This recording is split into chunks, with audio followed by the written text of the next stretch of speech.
Assalamualaikum warahmatullahi wabarakatuh. Perkenalkan, nama saya Jumaidi Nasution. Di sini saya dari Universitas Islam Negeri Sumatera Utara. Di sini saya ingin menjelaskan bagaimana analisis framing dan analisis isi itu. Baik teman-teman, saya dari Fakultas Dakwah dan Komunikasi, jurusan Komunikasi Penyiaran Islam, KPID 2019, angkatan 2019. Di sini dalam mata kuliah Komunikasi Massa, saya ingin menjelaskan bagaimana itu analisis framing dan bagaimana itu analisis isi. Baik teman-teman, langsung saja saya menjelaskan apa itu analisis framing ya.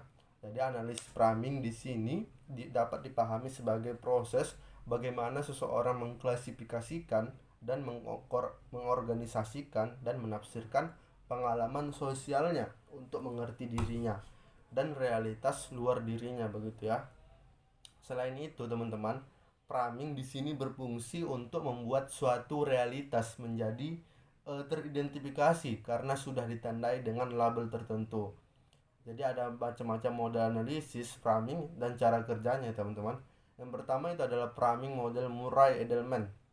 Jadi Murray Edelman di sini adalah salah satu seorang ahli komunikasi ya, yang banyak menulis mengenai bahasa dan simbol politik dalam komunikasi, begitu. Menurut Edelman, apa yang kita ketahui tentang realitas atau tentang dunia itu tergantung pada bagaimana kita membingkai dan bagaimana kita mengkonstruksikan atau menafsirkan, begitu ya, menafsirkan realitas. Yang kedua ada framing model Robert Enman. Jadi konsep framing oleh Enman ini digunakan untuk menggambarkan proses seleksi ya, proses seleksi dan menonjolkan aspek tertentu dari realitas oleh media, begitu. Jadi framing dapat dipandang sebagai penempatan informasi-informasi dalam konteks yang khas, begitu ya, sehingga isu-isu tertentu itu mendapatkan alokasi lebih besar daripada isu yang lain, begitu. Selanjutnya itu ada framing model William E. Gibson. Jadi teman-teman, Gibson di sini tuh terutama gagasan dia menghubungkan wacana media ya di satu sisi dengan pendapat umum di sisi lain dalam pandangan Gibson gitu. Jadi wacana media ini adalah elemen yang penting untuk memahami dan mengerti pendapat umum yang berkembang atau suatu isu atau suatu peristiwa gitu. Pendapat umum gitu ya, dari suatu peristiwa atau suatu isu. Selanjutnya teman-teman ada framing model Jongdang Fan atau dan Gerard Kosicki. Jadi dalam bukunya analisis framing ini mengatakan model framing yang diperkenalkan oleh Fan dan Kosicki ini adalah salah satu model yang paling populer ya dan banyak dipakai gitu.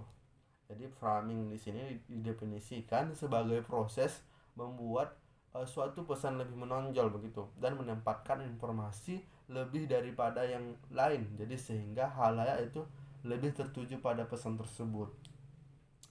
Lanjut teman-teman, itu adalah analisis isi. Jadi dalam studi komunikasi teman-teman lebih menitik beratkan pada metode penguraian ya, penguraian fakta secara kuantitatif dengan mengkategorisasikan isi pesan teks media gitu ya. Pada analisis isi, pertanyaan yang selalu muncul seperti apa saja yang diberitakan oleh media dalam sebuah peristiwa. Tetapi dalam analisis framing yang ditekankan itu adalah bagaimana peristiwa itu dibingkai ya, bagaimana peristiwa itu dibingkai. Berdasarkan pendekatan yang digunakan analisis isi, itu dibagi menjadi dua lagi ya, pendekatannya menjadi dua pendekatan, yaitu analisis isi kuantitatif dan analisis isi kualitatif. Jadi dalam perspektif metodologi ya teman-teman, kuantitatif itu adalah analisis isi yang merupakan salah satu pengukuran variabel. Sedangkan dalam metodologi kualitatif, analisis isi ini berdekatan dengan metode analisis data ya dan metode tafsir teks, begitu. Jadi analisis isi kuantitatif ini lebih banyak digunakan oleh para peneliti ilmu sosial yang positivisme. Sedangkan metode analisis isi ini yang kualitatif ini lebih banyak digunakan oleh mereka yang anti positivisme.